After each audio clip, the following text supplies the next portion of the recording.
ipakita ang kanyang pagkabayubay ay paalala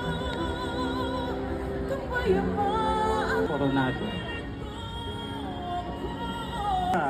Mercado Haber. San Nicodemus, masdan natin sa saang naniniwala at handang maglingkod sa Diyos.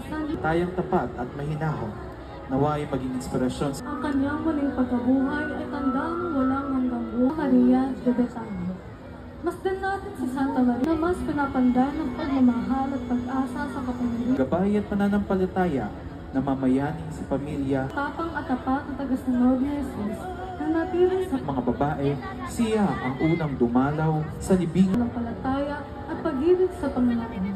Kahit pinagaling mula sa 7 demonyo at ang unang saksi na naglalakad ng pag-ibig at pagkadiyos ng Panginoon.